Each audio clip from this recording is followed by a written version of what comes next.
오늘의 육아 헤드라인입니다. 한국보건사회연구원에 따르면 우리나라 미혼 여성 절반은 결혼을 꼭 하지 않아도 된다고 생각하는 것으로 나타났습니다. 여름 휴가철이 시작되면서 물놀이 후 발생하는 외이도염 환자가 늘어날 것으로 예상돼 주의를 요하고 있습니다. 한국보건사회연구원에 따르면 맞벌이 가구 4곳 중 1곳은 양가 부모에게 육아 도움을 받는 것으로 조사됐습니다. 이상 오늘의 육아 헤드라인이었습니다. 전국에 일본대형 경보가 발령됐습니다. 이번 경보 발령은 평균 기온의 상승이 평년보다 높게 지속되면서 지난해보다 한 달가량 빨라졌는데요. 모기 물리지 않도록 각별히 주의하시고 건강한 여름 보내시기 바랍니다. 첫 소식부터 함께 하시죠. 질병관리본부가 전 세계적으로 아직 백신이 개발되지 않는 수족구병의 백신 후보물질 제작에 성공했습니다. 질병관리본부는 수족구병 환자로부터 중증 수족구병을 일으키는 엔테로바이러스 71을 분리한 뒤 백신 바이러스가 사람이나 동물에게 감염되지 않게 하는 과정을 거쳐 효과가 우수한 백신 후보물질을 제작하는 데 성공했다고 밝혔습니다. 질병관리본부는 기술 이전을 통해 상용화에도 박차를 가할 계획이어서 세계 최초 수족구병 백신이 나올 가능성이 커졌습니다. 딸이나 며느리의 직장 생활을 위해 손주를 봐주는 할머니, 할아버지가 많습니다. 실제로 맞벌이 가구 4곳 중 1곳은 양가 부모에게 육아 도움을 받고 있었습니다. 직장을 다니는 엄마 4명 중 1명은 친정이나 시댁에서 육아 도움을 받고 있는 것으로 나타났습니다. 한국보건사회연구원이 자녀가 있는 15세에서 49세 기혼 여성 11,000여 명을 대상으로 조사한 결과입니다. 이런 비중은 직장을 가진 여성일수록 막내 아이의 나이가 어릴수록 자녀의 수가 적을수록 높았습니다. 이처럼 적지 않은 여성이 할머니, 할아버지 육아에 의지하는 가운데 출산 후 산후조리원에서 몸을 추스르는 임산부도 60%에 달했습니다. 산후조리원의 평균 이용일수는 13일이었고 이용료로 196만 원을 지불했습니다. 산후조리원 이용률은 첫째 아이이거나 젊은 산모일수록 많아 출산 경험이 없을 때 산후조리원에 의존하는 경향이 컸습니다. 또 기혼 여성의 62%는 자녀의 대학 졸업까지는 부모가 책임져야 한다고 답했습니다. 하지만 젊을수록 이 기간이 짧아졌는데 예를 들어 부모가 자녀를 책임져야 하는 기간이 고등학교 졸업까지라고 대답한 비율은 45세에서 49세의 경우 5.5%에 불과했지만 25세 미만은 28%나 됐습니다. 한편 기혼 여성의 21%는 자녀 교육비가 부담돼 더는 아이를 낳지 않기로 한 것으로 나타났습니다. 그 결과 실제 자녀 수는 이상적으로 생각하는 자녀 수보다 0.5명 적은 평균 1.75명에 그쳤습니다. 미혼 여성 절반이 결혼을 하지 않아도 된다고 생각하고 있는 것으로 나타났습니다. 한국보건사회연구원의 2015 출산력 조사 결과에 따르면 미혼 여성의 7.7%만 결혼을 반드시 해야 한다고 응답했고 미혼 여성의 52.4%는 결혼을 해도 좋고 하지 않아도 좋다고 응답했습니다. 반면 남성은 결혼에 긍정적인 의사를 나타낸 비율이 60%에 달해 남녀의 가치관에 차이가 있는 것으로 나타났습니다. 어린이집 행사 도중 홀로 방치된 3살 원아가 예기치 않은 사고로 숨지는 사건이 있었습니다. 대법원까지 올라와 잘잘못을 다툰 끝에 담당 교사는 유죄가 확정됐습니다. 사건은 2년 전 겨울로 거슬러 올라갑니다.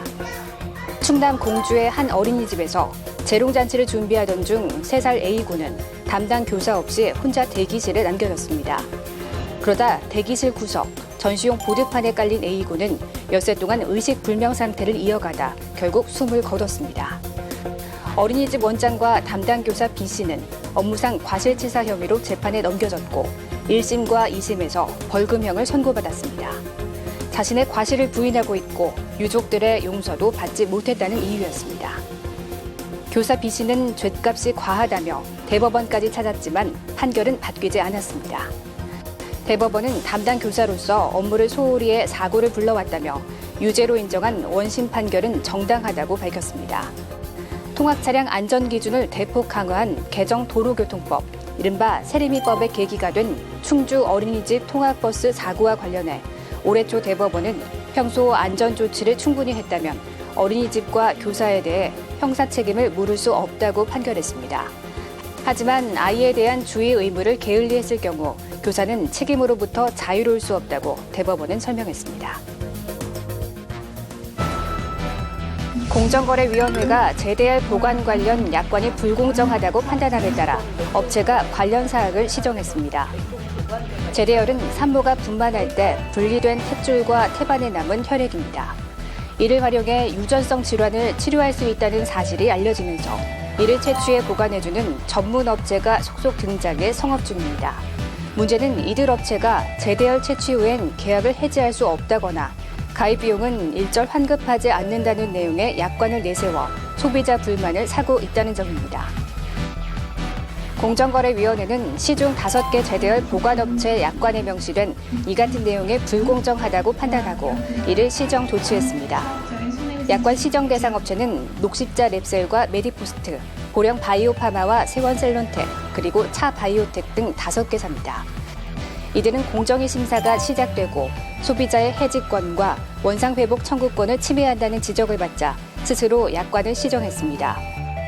이로써 소비자는 언제든 계약을 해지할 수 있고 계약 해지 시 채취료와 보관료 등의 실비와 위약금만 공제하고 남은 금액을 환불받을 수 있게 됐습니다. 또 재대열 이식수술과 관련해 발생한 소비자 피해에 대해 어떤 경우에도 사업자가 책임을 지지 않도록 한 약관 역시 재대열 보관 관리의 하자로 인한 경우는 사업자가 책임을 지도록 개선됐습니다. 방과 후 학교에서 아이들을 맡아 돌보는 돌봄교실. 정부는 돌봄교실 확장을 위해 4시간 시간제 강사를 대폭 늘렸는데요. 돌봄 전담사들이 철야 농성을 하고 있다고 합니다. 무슨 이유일까요? 서울의 한 초등학교에서 하루 4시간 시간제 돌봄 전담사로 일하는 선생님들입니다. 이들은 서울시 교육청 앞에서 농성 중인데 학교에서 똑같이 아이들을 돌보지만 일반 교사는 물론 8시간 전일제 전담사와도 차별이 심하다는 이유에서입니다. 매일 출퇴근을 하지만 교통비조차 받지 못하고 1년에 2차례 명절 때 받는 상여금은 전일제 전담사의 절반에도 못 미칩니다. 명절에 생선 반토막도 올리지 말라는 이야기로 저희도 들리고 교통비조차 지급하지 않는다는 건 걸어다니라는 얘기로밖에 안 들립니다. 이런 차별은 다른 지역에 비해 서울에서 유독 심각한 상황. 학교 비정규직 노조는 개선을 요구하며 서울시 교육청 앞에서 철야 농성을 진행하고 있습니다.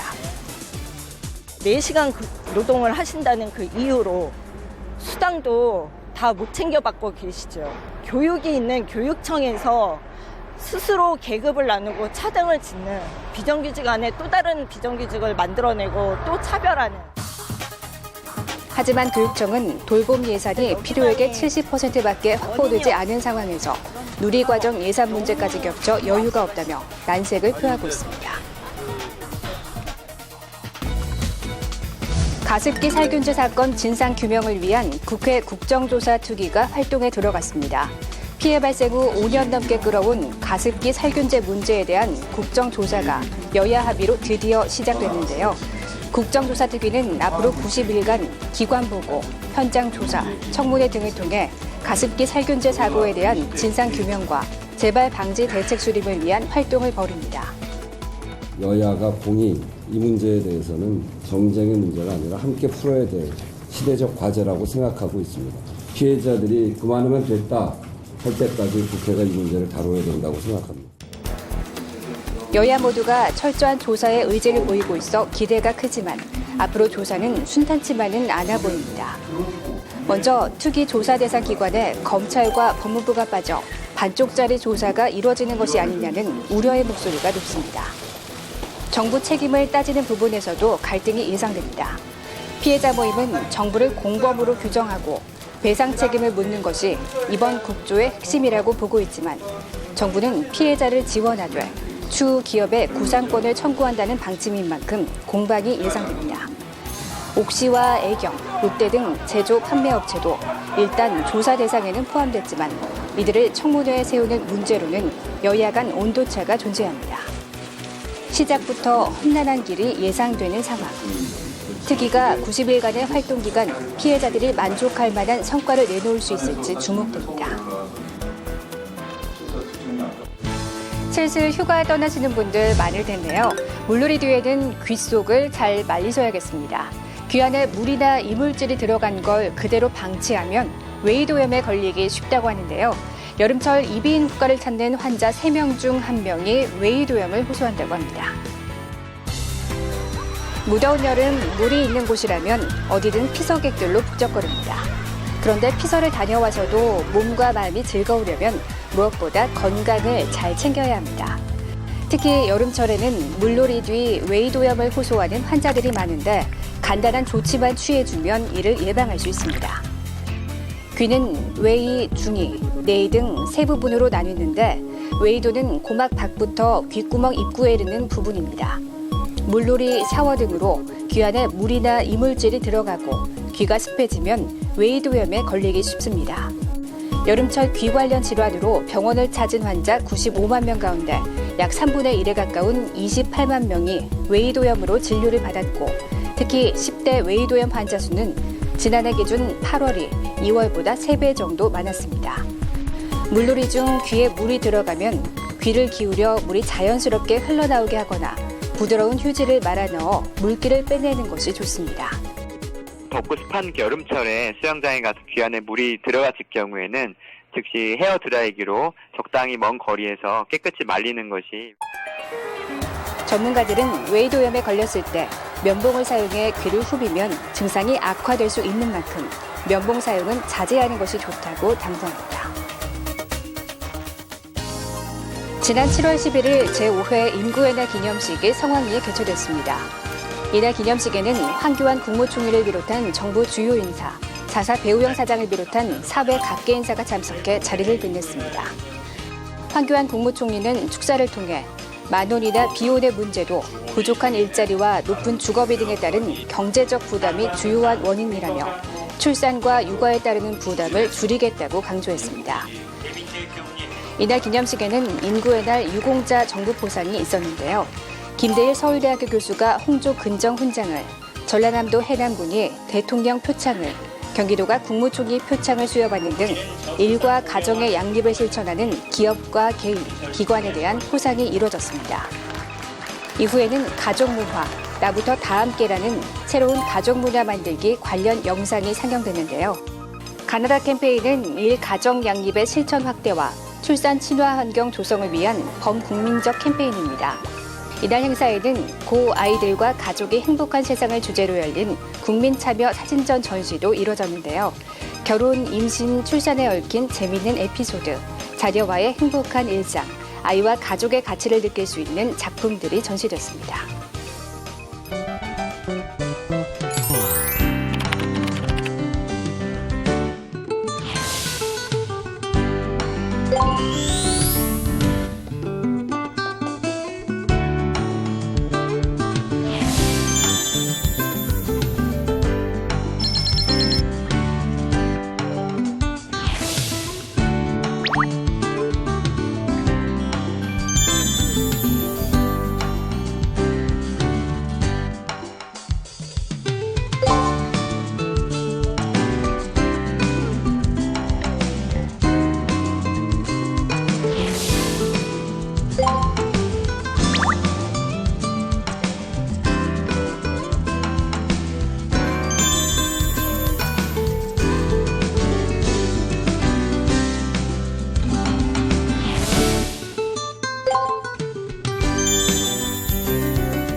안녕하십니까. 육아방송 시청자 여러분. 저는 한국인성교육실천협의회 회장을 맡고 있는 임정희입니다. 엄마와 아기는 뱃속부터 환상의 짝꿍입니다. 산모들은 아이를 갖게 되면 태교를 시작하지요. 좋은 생각과 음악 그리고 책을 읽고 비록 뱃속의 아기이지만 배우에 손을 얹고 아기에게 이야기를 하기도 하지요. 왜 태교를 할까요? 바로 좋은 인성을 가진 아기로 태어나기를 바라는 부모의 마음이지요. 그런데 임신한 산모가 여러 상황으로 스트레스를 많이 받는다면 아기는 어떤 영향을 받을까요? 어느 날 제가 상담을 진행하는 학교에서 전화가 왔습니다. 별 문제 성향을 보이지 않던 중학생 친구가 왕따로 스트레스를 받자 갑자기 자신의 배를 마구 때리더랍니다. 다음날 어머님과 상담을 하였는데 친정 어머니와 함께 학교에 오셨습니다. 상담 중에 알게 된 사실이지만 친정 어머니 말씀이 네가 저 아이를 임신했을 때 남편과 다투거나 스트레스를 받을 때 임신한 네 배를 마구 때리지 않았느냐고 말씀하시는 겁니다. 저는 깜짝 놀랐습니다. 임신한 엄마가 기분이 안 좋을 때마다 배를 두드리던 것을 아기의 뱃속 아기가 학습을 한 것이죠. 이렇듯 사람은 생애 초기 단계인 영유아기의 심리 발달은 이후의 모든 단계에서의 성장 발달을 좌우하게 된답니다. 영유아기는 인성 형성에 있어서 매우 중요한 시기입니다. 탄생부터 따뜻한 격려와 사랑 속에서 자란 유아들은 자신을 신뢰하고 존중하게 되며 다른 사람과의 관계에서도 소속감을 느끼면서 인간관계가 행복한 삶에 있어 중요한 요소임을 배워나가게 됩니다.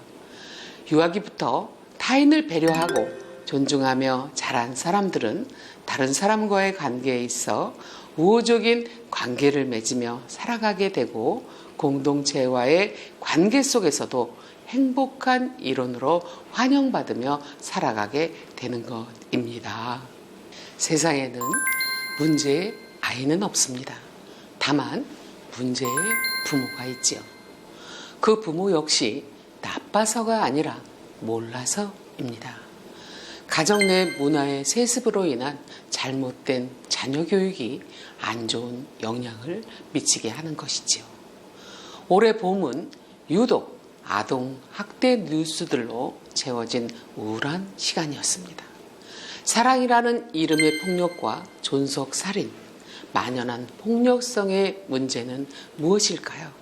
이것은 한 가정의 문제가 아니라 우리 사회 전반의 문제이기도 합니다. 어린 시절 겪었던 인격적 모멸감과 애정 결핍, 그리고 차별, 과도한 기대, 거절이나 무시당했던 경험 등이 우리 아이를 문제의 아이로 만드는 겁니다. 인성교육의 출발점은 가정입니다. 인성교육은 어려운 것이 아닙니다. 아침에 일어나셔서 아이들의 얼굴을 바라보고 아이의 감정을 읽어주고 감정 상태에 따른 마음의 관심과 사랑과 애착을 주고 지지와 격려를 해주면 됩니다. 부모님의 정서적 애착은 아이의 인격 형성의 시작이자 인성 교육의 핵심입니다. 저는 인성은 내가 되어 생각해보는 태도라고 생각을 합니다. 절대 누군가의 명령에 순종하는 착한 아이가 아니라 바로 좋은 사람, 옳은 사람이 저희 인성교육 실천 협의회가 지향하는 목표입니다. 저는 외람되지만 초보 부모님께 영유아의 인성교육의 중요성을 페덱스의 1대 10대 100의 법칙으로 설명을 드리고 싶습니다. 불량을 즉각 고치면 일의 비용이 들지만 우리가 책임의 소재 등의 이유로 숨겨지면 10의 비용이 들며 이것이 고객의 클레임으로 이어지면 100의 비용이 든다는 것으로 사람의 인성교육은 영유아기부터 바로 잡지 못하면 호미로 막을 것을 가래로 막게 되고 이를 막지 못하면 홍수를 당하게 되는 것입니다. 마음 바탕교육, 사람 됨됨이 교육, 인성교육, 사랑하는 마음이 기본입니다. 교육을 통해서 실천하고 그 실천이 습관이 되어서 사람의 향기가 말리러 퍼져나가는 사회를 위해서 함께 해주실 것을 부탁드리겠습니다. 경청해 주셔서 감사합니다.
손과 발, 입안에 물집과 발진이 잡히는 수족구병이 유행 중입니다.